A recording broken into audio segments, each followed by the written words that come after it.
नमस्कार रेल साथियों।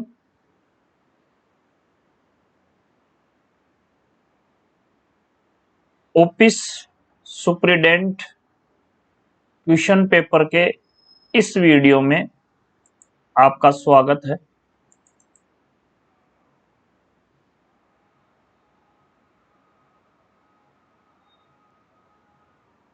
ये देख सकते हैं आप स्क्रीन पे उत्तर रेलवे फिरोजपुर मंडल का ये ऑफिस सुप्रिटेंडेंट का प्रश्न पत्र लिया गया है। इस वीडियो में northern railway Firozpur division question paper for written exam लिखित परीक्षा के लिए प्रश्न पत्र लिया गया है और ये पेपर जो फिरोजपुर मंडल से BR क्लासेज को जो शेयर किया है वो शेयर किया है श्री राजकुमार जी ने। तो सबसे पहले राजकुमार जी को BR क्लासेज की ओर से और जो BR क्लासेज की जो कमेटी है उसकी ओर से बहुत बहुत धन्यवाद कि उन्होंने BR क्लासेज को ये पेपर शेयर किया। इस पेपर के माध्यम से काफी रेल साथियों को मदद मिलने वाली है। ये पेपर काफी रेल साथियों के लिए यूजफुल होगा। तो इस वीडियो में हम ने इस पेपर को शामिल किया है question paper for written exam post office superintendent against 20% LDC quota. और ये आप देख सकते हैं, परीक्षा की तारीख देख सकते हैं आप। ये बिल्कुल लेटेस्ट पेपर है, 25 अगस्त 2022 का है। समय इसमें 2 घंटे दिए हैं, अधिकतम अंक 100 हैं। प्रश्नों की संख्या इसमें राजभाषा सहित 110 है, 10 राजभाषा के हैं। और ये आप देख सकते हैं 1/3 इसमें नेगेटिव मार्किंग का प्रावधान है। जनरल इंस्ट्रक्शन टू कैंडिडेट्स उम्मीदवारों के लिए सामान्य निर्देश हैं, देख सकते हैं आप। 1/3 अंक की कटौती है और ये WLI के समकक्ष पेपर भी है। तो चलिए पहला प्रश्न देखते हैं इसमें। Dress allowance to nursing personnel playing is, nursing कर्मी को पोशाक भत्ता कितना देय है? तो ये जो नर्सिंग कर्मी को पोशाक भत्ता मिलता है ये 1800 रुपए पर मंथ है। ऑप्शन डी यहाँ आपका बिल्कुल करेक्ट हो जाएगा। रनिंग कर्मचारी को कितना न्यूनतम किलोमीटर भत्ता देय है? How much minimum guaranteed kilometre allowance given to running staff, running कर्मचारी को कितना न्यूनतम किलोमीटर भत्ता देय है? तो वो है 120 किलोमीटर। ऑप्शन ए है यहाँ बिल्कुल करेक्ट है।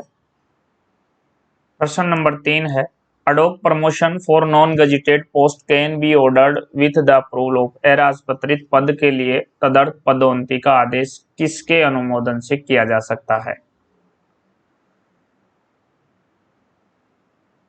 तो यहाँ पे जो आपका आंसर बनेगा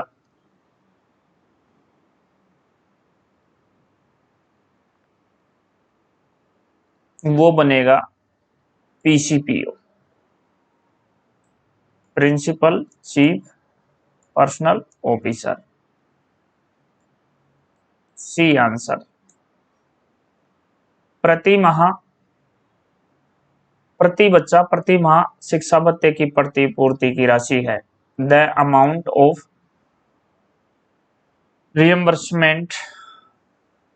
reimbursement of children allowance per month पर चाइल्ड इज, तो ये है 2250 रुपए है। यह 2250 रुपए पर मंथ है। और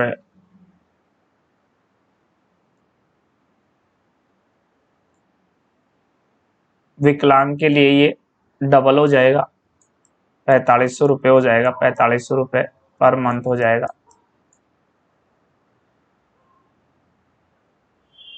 अगर इसको 12 से इंटू करते हैं तो 12 से इंटू करने पर ये आता है 0, 60, 6, 30, 3 और 3, 27,000 रुपये।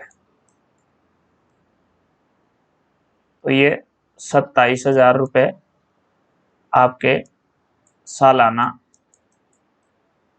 एक बच्चे का है, और इसको पर मंथ में डिवाइड करते हैं तो ये 2250 रुपये आ जाएगा। यही विकलांग की बात करें तो विकलांग के लिए ये 54,000 रुपये हो जाएगा। बहुत ही अच्छा प्रश्न था साथियों आपके लिए ये। इसमें चाहे मंथ में पूछे चाहे सालाना पूछे, एक बच्चे के लिए 27,000 है, दो बच्चों के लिए सबसे बड़े जो पढ़ रहे हैं, दो सबसे बड़े बच्चों के लिए आप ये दो सबसे बड़े जीवित बच्चों के लिए, जीवित शब्द यहाँ लगाना जरूरी है, बच्चों के लिए ये 54,000 हो जाएगा, एक के लिए ये 27,000 रुपये हो जाएगा। और यहाँ पर मंथ में पूछा था इसलिए यहाँ 2250 रुपये आपका आंसर हो जाएगा। और यही विकलांग के लिए पूछता तो 4500 रुपये हो जाता, और यही विकलांग के लिए एक बच्चे के लिए 54,000 हो जाएगा, और विकलांग के दो बच्चों के लिए 1,08,000 हो जाएगा। चलिए यहाँ 4 में आपका ऑप्शन बी करेक्ट है, 2250 रुपये। चयन पद के मामले में प्रत्याशित रिक्तियां अगले कितने महीनों तक ली जा सकती हैं? और selection post anticipated vacancy should be taken up to, तो ये 15 महीने हैं, 15 मंथ्स के लिए ये ली जाती हैं। चयन पद के मामले में प्रत्याशित रिक्तियां अगले कितने महीनों तक ली जाती हैं? तो ये 15 महीने के लिए है। ऑप्शन बी यहाँ करेक्ट है आपका।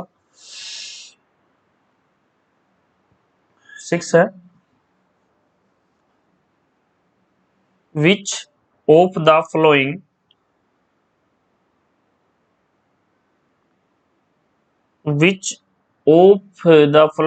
periods would count towards qualifying service? इनमें से कौन सी अवधि अहरक सेवा में गिनी जाएगी? तो probation followed by absorption, probation period जिसके बाद अबॉर्शन होता है, तो यही आपका करेक्ट आंसर हो जाएगा, option A. What is the full form of पीसीडीओ?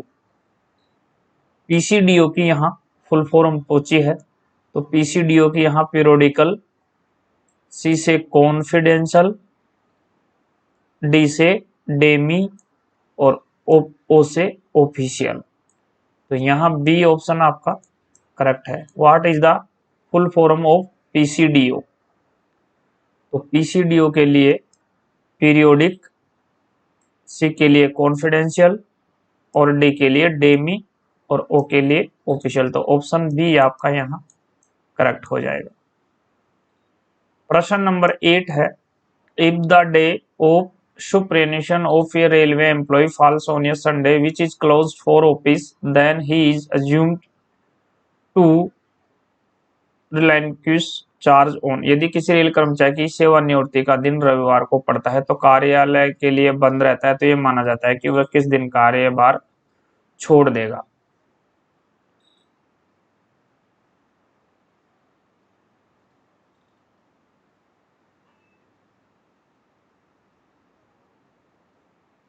यदि किसी रेल कर्मचारी की सेवानिवृत्ति का दिन रविवार को पड़ता है तो कार्यालय के लिए बंद रहता है, तो ये माना जाता है कि वह किस दिन कार्यभार छोड़ देगा?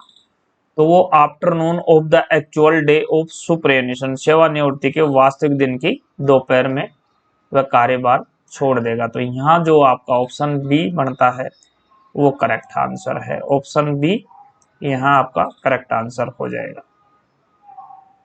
प्रश्न नंबर 9 है साथियों, एक बार में न्यूनतम कितने दिनों का शिशु देखभाल अवकाश लिया जा सकता है? तो एक बार में for how many minimum days a child care leave can be availed in one spell? तो ये 5 डेज होगा साथियों। 5 डेज ये कम से कम लिया जा सकता है और ये साल में 3 बार लिया जा सकता है। कम से कम 5 दिनों का लिया जा सकता है और एक साल में कम से कम 3 बार लिया जा सकता है। कम से कम 5 दिनों के लिए और साल में 3 बार लिया जा सकता है। तो यहाँ ऑप्शन आपका 5 डेज बिल्कुल करेक्ट है। ऑप्शन ए यहाँ राइट आंसर हो जाएगा। प्रश्न नंबर 10 है, अनुसूचित जाति अनुसूचित जनजाति के अभ्यर्थियों को कितने प्रतिशत अंक लाने पर फेलों में सर्वोत्तम के रूप में देते हैं? How many minimum marks required for securing best among failed for SC ST candidates? तो ये 20% है साथियों। ST SC के लिए 20% है best among failure. Option A यहाँ करेक्ट हो जाएगा। SBO योजना कब से लागू है? तो ये रेलवे में आपके 1931 से लागू है और इसकी जो अंशदान की राशि पहले 500 रुपये थी उसको बढ़ा करके 800 रुपये कर दिया गया है और इसकी फुल फॉर्म होती है जो स्टाफ बेनिफिट फंड होती है, ये भी याद रखें। तो यहाँ 1931 ऑप्शन ए यहाँ आपका करेक्ट हो जाएगा। प्रश्न नंबर है, केंद्रीय प्रशासनिक प्राधिकरण किस वर्ष स्थापित किया गया था? In which year central administrative tribunal CAT was established?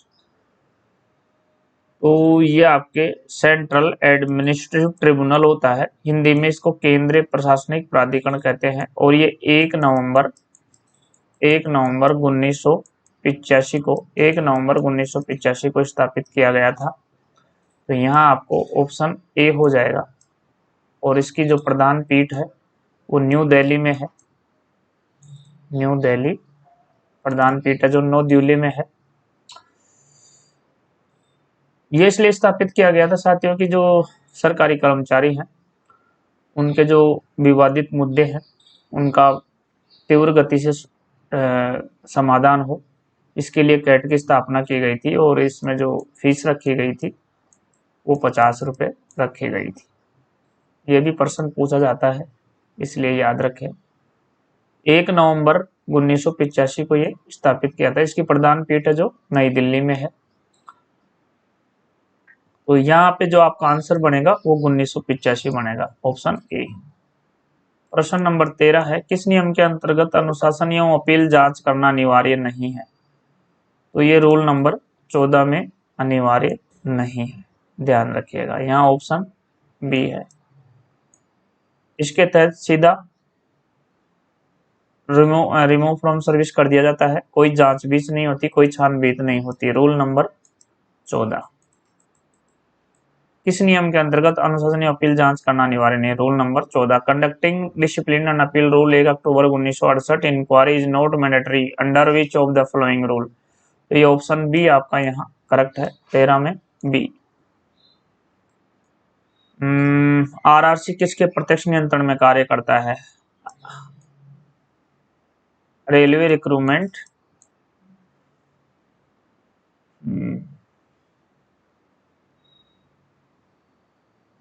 RRC है आपका। यहाँ RRC के बारे में पूछा गया है कि ये किसके नियंत्रण में कार्य करता है।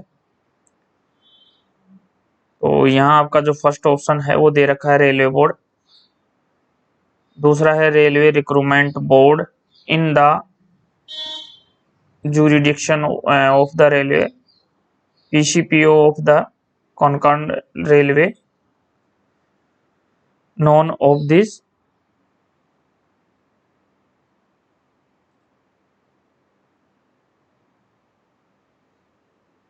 तो रेलवे रिक्रूटमेंट सेल होता है, ये आपके railway recruitment cell functions under the direct control of.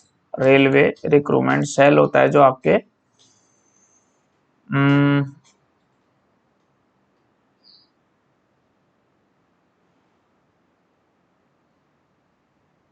ये कार्य किसके अंदर करता है? प्रत्यक्ष नियंत्रण में कार्य कर किसके प्रत्यक्ष नियंत्रण में कार्य करता है? तो ये आपके कार्य करता है रेलवे बोर्ड। ये आएगा PCPO of the Konkan railway, संबंधित रेलवे का पीसीपीओ। ऑप्शन सी यहाँ करेक्ट है साथियों। बी यहाँ रॉन्ग हो जाएगा, बी नहीं होगा, यहाँ सी होगा, PCPO of the Konkan railway.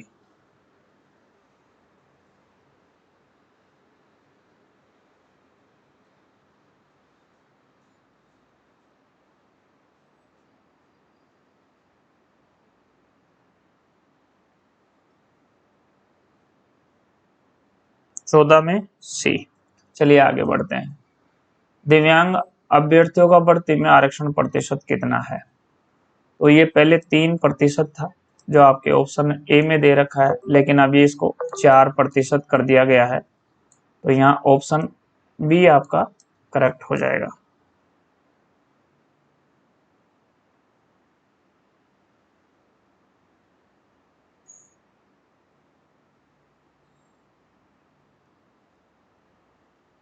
प्रश्न नंबर 16 है, कितने घंटे के कैद के पश्चात किसी भी रेल कर्मी को डीम्ड सस्पेंशन मान लिया जाता है? तो वो आपके 48 घंटे है। अगर 48 घंटे रेल कर्मचारी हिरासत में रह जाता है 48 घंटे से ज्यादा, तो उसको डीम्ड सस्पेंशन मान लिया जाता है। After how many hour of detention the railway servant shall be deemed to have been placed under suspension? तो उसके लिए 48 घंटे हैं। ऑप्शन बी यहाँ आपका करेक्ट आंसर है। प्रश्न नंबर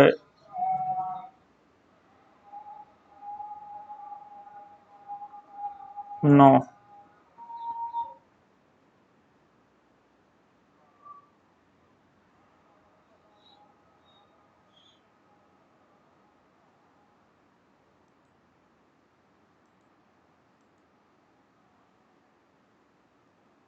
17 नंबर है साथियों।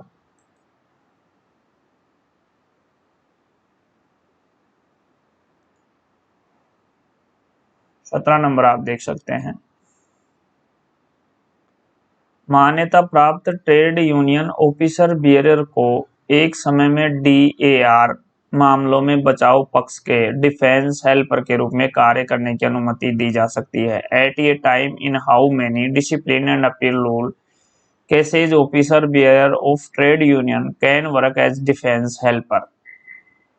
दो मामलों की संख्या 2 नंबर ऑफ केसेस, 3 मामलों की संख्या 3 नंबर ऑफ केसेस, 5 मामलों की संख्या, मामलों की कोई भी संख्या। मान्यता प्राप्त ट्रेड यूनियन ऑफिस बियरर को एक समय में डीएआर मामलों में बचाव पक्ष के डिफेंस हेल्पर के रूप में कार्य करने की अनुमति दी जा सकती है। At a time in how many discipline and appeal rule cases officer bearer of trade union can work as defence helper? तो यहाँ पे आपको 3 मामलों में ऑप्शन आपका करेक्ट है। ऑप्शन बी, 3 मामलों की संख्या। 17 में बी ऑप्शन राइट है। प्रश्न नंबर 18 है साथियों, अंतर मंडल रेलवे अनुरोध एवं स्व स्थानांतरण के लिए न्यूनतम कितने वर्षों की सेवा होनी चाहिए? What is minimum service period required for inter divisional on request transfer?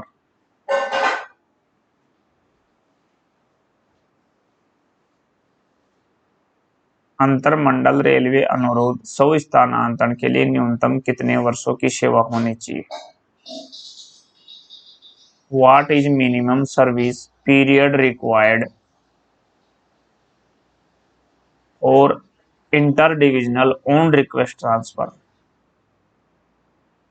अगर ये एक डिवीजन से दूसरे डिवीजन का मामला हो तब तो ये 5 वर्ष राइट है,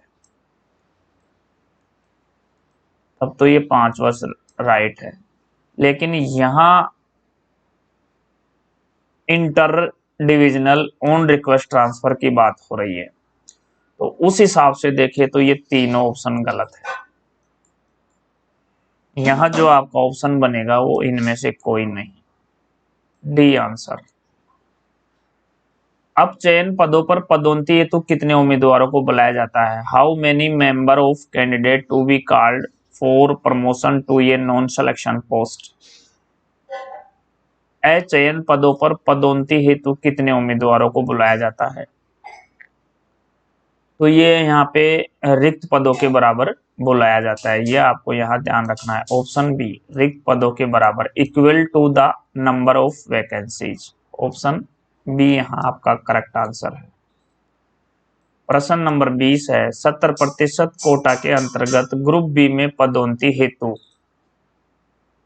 लेवल 6 वाले कर्मचारी और उससे ऊपर को न्यूनतम कितने वर्षों का आवश्यक सेवा अनिवार्य है? How many minimum non or choose service is required in level 6 and above for promotion to group B post against 70% quota. तो इसके लिए आपका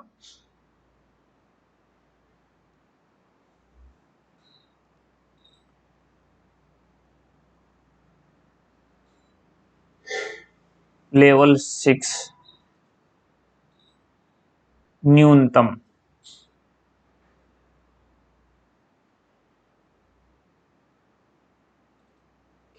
70% कोटा के अंतर्गत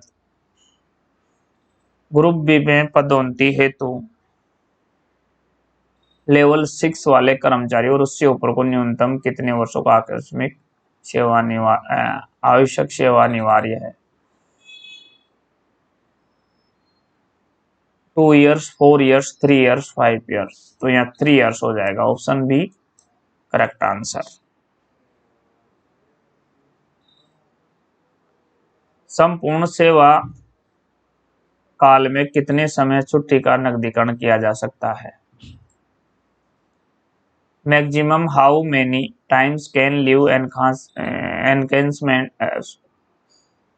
encashment be taken during entire service? पूरे सेवा काल में 6 बार एलएपी का नकदीकरण कराया जा सकता है। 6 बार एलएपी का नकदीकरण किया जा सकता है और वो 10-10 एलएपी का करवाया जा सकता है। 2 ईयर्स गैप के ऊपर 2 साल के गैप से 10-10 का 6 बार, तो यानी 10 इंटू 6, यानी पूरे सेवा काल में 60 एलएपी का नकदीकरण कराया जा सकता है प्रत्येक 2 वर्ष के गैप पर। तो यहाँ ऑप्शन बी हो जाएगा आपका आंसर। प्रश्न नंबर 22 है, प्रशासनिक आधार पर 1000 किलोमीटर से कम दूरी का स्थानांतरण पर कितना ज्वाइनिंग टाइम दिया जाता है? तो 1000 किलोमीटर तक दिया जाता है आपको, 1 से 1000 किलोमीटर तक दिया जाता है 10 दिन का। और 1000 से 2000 1000 से 2000 के बीच 12 दिन का, और 2000 से अबव हो तो 15 दिन का। और यदि आपके 2000 से अबव हो और बाई एरोप्लेन आपने यात्रा की है तो 12 दिन का। तो यहाँ 1000 तक पूछा था, तो डी ऑप्शन सही है, 10 दिन। तो 22 में आपके यहाँ डी आंसर हो जाएगा। प्रश्न नंबर 23 है, who is the component to dispose of an appeal in CP grams? CP grams में अपील का निपटान करने के लिए कौन सक्षम है?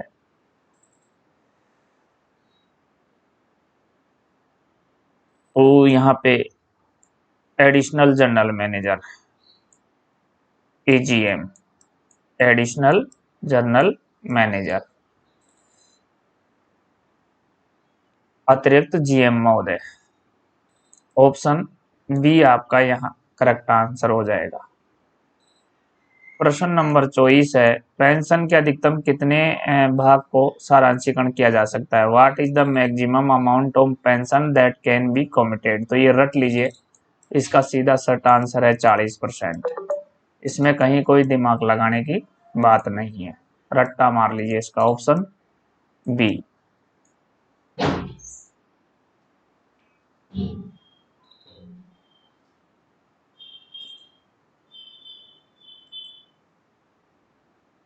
औद्योगिक विवाद अधिनियम कब लागू हुआ था?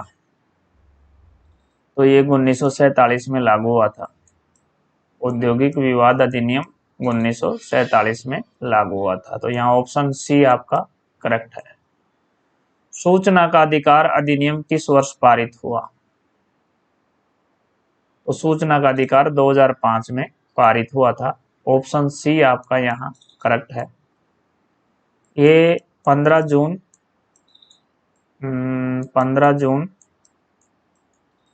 2005 को संसद में पास हुआ था और आपके 12 अक्टूबर 2005 को पूरे देश में लागू हो गया था। तो ये सी आंसर आपका यहाँ करेक्ट है। प्रश्न नंबर 27 है, the central information commission shall have a maximum of number of members including the chief information commissioner. केंद्रीय सूचना आयोग में अधिकतम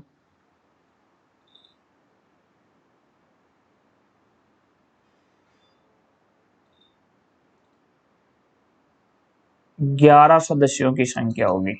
ऑप्शन डी,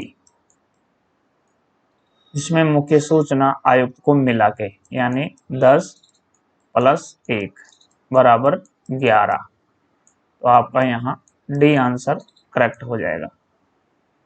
रक्तदान करने पर कर्मचारी को कितने दिनों का अवकाश स्वीकृत किया जाता है? तो रक्तदान के लिए 1 दिन का दिया जाता है। यदि आप रक्तदान करके आते हैं तो आपको 1 दिन की छुट्टी प्रोवाइड करवाई जाएगी। Option A. प्रश्न नंबर 29 है साथियों, निम्नलिखित में से कौन रेलवे का जनसंपर्क अधिकारी होता है? तो रेलवे का जो जनसंपर्क अधिकारी होता है वो is considered as public relation office for railway. कौन निम्नलिखित में से रेलवे का जनसंपर्क अधिकारी होता है?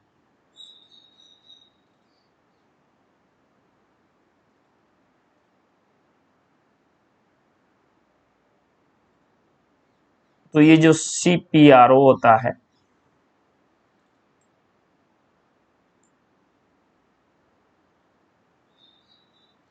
ये जनसंपर्क अधिकारी होता है।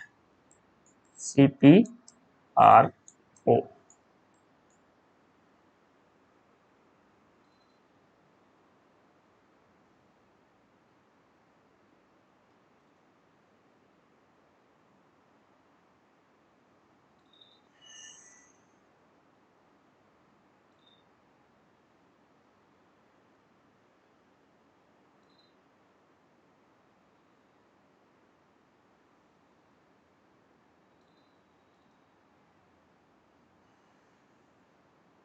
Chief public relation officer,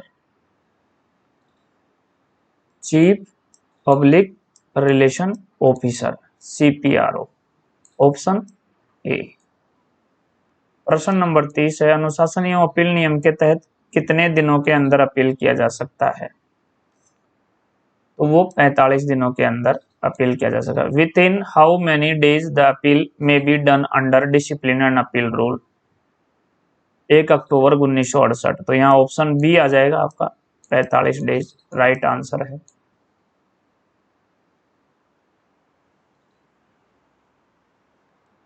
days. प्रश्न नंबर 31 है, what is full form of SLP? SLP की फुल फॉर्म बतानी है तो स्पेशल लीव पिटीशन, यानी ऑप्शन ए यहाँ आपका करेक्ट है, special leave petition. 32, apprentice act किस वर्ष लागू हुआ? In which year apprentice act has been enacted? तो यह आपके अप्रेंटिस एक्ट था जो 1961 में लागू हुआ था। Act apprentice act apprentice act 1961 1961। Option B यहाँ करेक्ट है। प्रश्न नंबर 33 है, किसी पद को चयन पद के रूप में घोषित करने की शक्ति किसके पास है? Power to declare a post as selection post is with.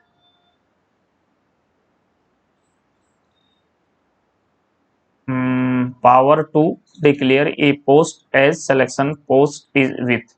किसी पद को चयन पद के रूप में घोषित करने की शक्ति किसके पास है? तो यह रेलवे बोर्ड के पास है, ऑप्शन सी। प्रश्न नंबर 34 है,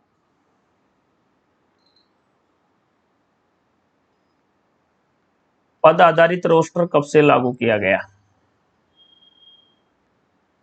तो ये when the post based roster was made applicable in recruitment. ये when the post based roster was made applicable in recruitment, यानी पद आधारित रोस्टर कब से लागू किया गया? तो ये 1997 से लागू किया गया था, ऑप्शन बी यहाँ करेक्ट है। प्रश्न नंबर 35 है, कर्मचारी के गुमशुदगी से संबंधित एफआईआर दर्ज होने से कितने वर्षों पश्चात मृत्यु मानने की प्रक्रिया शुरू हो जाती है? तो ये 7 साल है, ऑप्शन डी यहाँ करेक्ट है। जांच अधिकारी नियुक्ति हेतु किस स्टैंडर्ड फॉर्म का प्रयोग करते हैं? तो ये SF7 का करते हैं, ऑप्शन बी यहाँ करेक्ट है। SF6 है जो आपके SF6 आ जाएगा दस्तावेजों के निरीक्षण की अनुमति नहीं देना, और SF9 है जो आजकल डिलीट कर दिया गया है, हटा लिया गया है, और SF11 है जो आपके छोटी शास्ति के लिए आता है, माइनर पेनल्टी के लिए SF11 आता है। तो यहाँ जांच अधिकारी के लिए पूछा था, तो ऑप्शन बी आपका यहाँ करेक्ट हो जाएगा। एक बर्खास्त कर्मचारी को कितनी अवधि के बाद अवधि के लिए रेलवे आवास में रहने की अनुमति, यानी कि बर्खास्त करने के बाद वो 1 महीने तक रेलवे आवास में रह सकता है, ऑप्शन बी यहाँ करेक्ट है। प्रश्न नंबर 38 है, स्कूल के कर्मचारियों को प्रति वर्ष कितने दिन के LAP जमा किए जाते हैं? तो स्कूल के जो कर्मचारी होते हैं उनको प्रति वर्ष 10 LAP जमा किए जाते हैं, 10 LAP। How many days of LAP per year can be credit to a school staff? तो ये आपका 10 LAP आ जाएगा। प्रश्न नंबर 39 है, रेल सेवा पेंशन नियम 1993 का नियम परिवार पेंशन से संबंधित है, तो कौन सा आएगा? तो इसमें आपका रूल 75 आ जाएगा, रूल 75, ऑप्शन सी यहाँ आपका करेक्ट आंसर है, रूल 75। प्रश्न नंबर 40 है, व्यावसायिक परीक्षण में शामिल है ट्रेड टेस्ट कॉन्सिस्ट ऑफ? तो यहाँ पे जो आपका आंसर बनेगा वो मौखिक परीक्षण, ओरल टेस्ट राइट, व्यावहारिक परीक्षण, प्रैक्टिस टेस्ट, ये भी राइट, ए और बी दोनों बोथ बिल्कुल करेक्ट है, दोनों आ जाएंगे, तो यहाँ सी ऑप्शन आपका करेक्ट हो जाएगा। प्रश्न नंबर 41 है साथियों, राष्ट्रीय स्तर पर JCM के अध्यक्ष कौन है? तो राष्ट्रीय स्तर पर JCM के जो अध्यक्ष होते हैं वो होते हैं आपके कैबिनेट सेक्रेटरी, ऑप्शन बी आपका राइट है। रेलवे में अधिकतम अनुमेय पेंशन है तो वो 1,25,000 है, और मिनिमम की बात करें तो 9,000 है, मैक्सिमम 1,25,000 और मिनिमम की बात करें तो 9,000। यदि सबसे कम बेसिक की बात करें तो लेवल 1 की होती है 18,000, और सबसे ज़्यादा की बात करें तो L18 की होती है 2.5 लाख। तो उस हिसाब से ये पेंशन कर लीजिए, 2.5 लाख के आधे 1,25,000 और 18,000 के आधे 9,000। मैंने आपको यहाँ दोनों बता दिए हैं, कंफ्यूज नहीं हुए। 42 में सी आंसर आपका करेक्ट हो जाएगा। प्रश्न नंबर 43 है, सभी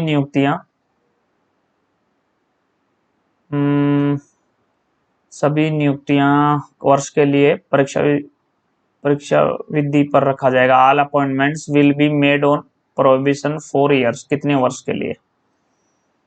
तो यहाँ पे हो जाएगा आपका ये 2 वर्ष के लिए।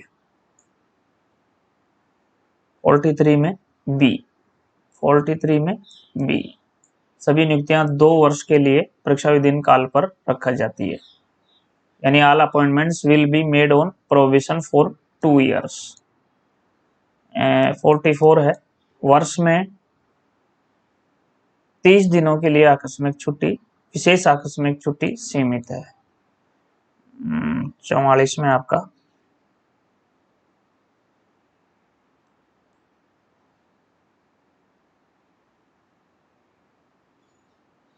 वर्ष में दिनों के लिए विशेष आकस्मिक छुट्टी है, 30 दिनों के लिए है।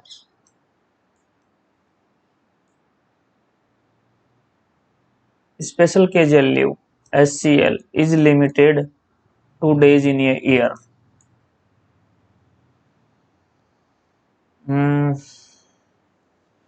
नहीं साथियों, इसको GM ज्यादा भी बढ़ा सकता है, इसको GM महोदय 90 डेज तक भी कर सकता है।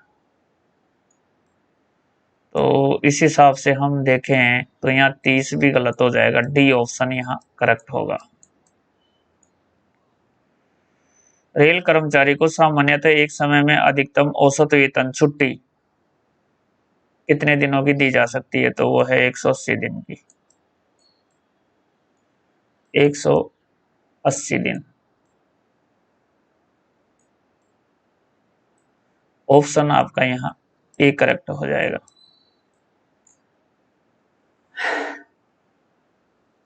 एक रेल कर्मचारी को सामान्यतः एक समय अधिकतम औसत वेतन छुट्टी 180 दिन की LAP वो एक साथ सेक्शन करा सकता है 6 महीने के लिए। 6 मंथ के लिए इसको 180 दिन को 6 मंथ भी अपन बोल सकते हैं, 6 मंथ भी इसको अपन बोल सकते हैं। ऑप्शन ए यहाँ 45 में ए करेक्ट हो जाएगा। प्रश्न नंबर 46 है, गुड्स ट्रेन मैनेजर के लिए चिकित्सा मानक की आवश्यकता क्या है? तो A2, गुड्स ट्रेन मैनेजर के लिए चिकित्सा मानक की आवश्यकता क्या है? What is required medical standard for goods train manager? तो ये आपके A2 हो जाएगा। A2 आपके बी ऑप्शन में है। प्रश्न नंबर 47 है, 7वें केंद्रीय वेतन आयोग के अनुसार पे मैट्रिक्स के लेवल 5 में प्रारंभिक वेतन क्या है?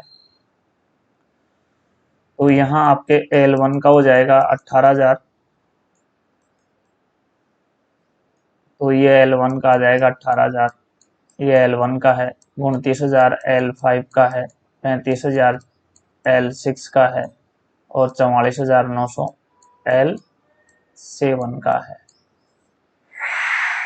और L8 की बात करें तो 47,600 है।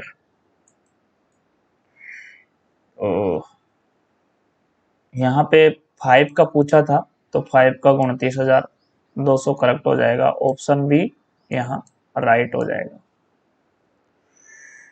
प्रश्न नंबर 48 है, तीसरे पक्ष को सूचना के बारे में RTI एक्ट के किस खंड में बताया गया है?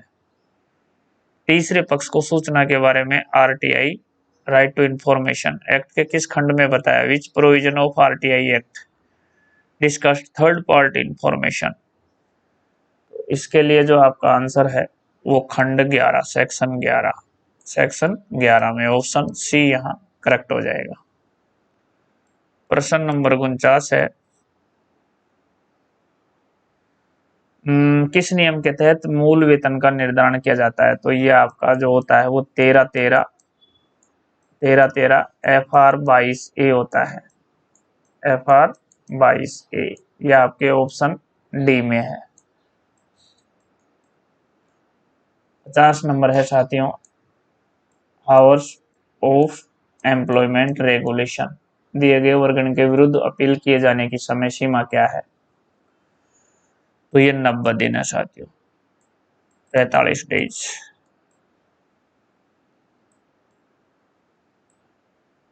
प्रश्न नंबर 51 है, परिवार नियोजन के तहत कार्यरत स्वास्थ्य कर्मियों को किस प्रकार वर्गीकृत किया गया है? The health workers working with the family planning are classified as.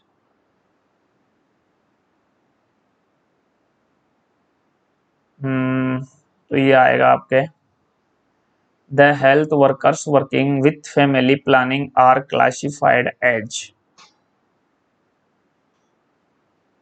Continuous EI intensive opposite, excluded में आ जाएगा ऑप्शन डी।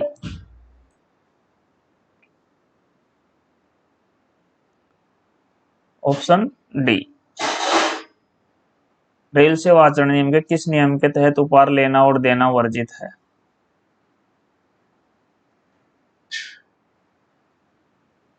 उपहार लेना व देना वर्जित है, वो नियम 13 में है। और 13A है जो दहेज से संबंधित है, और 15A है जो क्वार्टरों के सबलेट से संबंधित है, क्वार्टरों के दुरुपयोग से संबंधित है। क्वार्टर में भेड़ बकरियां रखना, खाली नहीं करना, किराए पे देना, ये 15A में आता है। रूल जो 5 है वो राजनीति में भाग नहीं लेने से है, और रूल जो आपके 18 है वो चल संपत्ति के बारे में उल्लेख से है। तो यहाँ रेलवे आचरण नियम के किस नियम के तहत उपहार लेना व देना वर्जित है? तो ये नियम 13 आ जाएगा, ऑप्शन ए। प्रश्न नंबर 53 है, पेंशन का सारांशीकरण भाग कितनी अवधि बाद पुनः रिस्टोर हो जाता है, यानी पुनः स्थापित हो जाता है? तो ये 15 वर्ष है, ये आपके 15 वर्ष है। ऑप्शन सी यहाँ करेक्ट है आपका। प्रश्न नंबर 54 है, वेतन निर्धारण के समय विकल्प देने की अधिकतम अवधि क्या है? तो ये 1 महीना है, इसको आप 30 दिन या 1 मंथ, जो भी आप बोले। तो यहाँ option B, maximum duration for giving option while fixation of pay, तो 1 मंथ। ऑप्शन बी यहाँ आपका करेक्ट हो जाएगा। प्रश्न नंबर 55 है, सूचना का अधिकार के किस खंड के तहत मामलों को छूट है? Under which section of RTI act matters are exempted from disclosure? तो ये जो आपका सेक्शन है वो 8 है। सूचना का अधिकार के किस खंड के तहत मामलों को छूट है? तो वो सेक्शन 8 खंड 8 के तहत छूट है। तो ऑप्शन ए यहाँ आपका आंसर करेक्ट है। तो चलिए साथियों, पेपर में कुल 110 प्रश्न है और 55 प्रश्न हमने कर लिए हैं। तो ये पार्ट फर्स्ट आपका पूरा हो गया है। पार्ट सेकंड के लिए इंतजार कीजिए, उसमें अपन 56 से 110 तक करेंगे। तब तक आज्ञा दीजिए, नमस्कार, thank you very much, thanks for watching this video. जय हिंद, जय रेलवे।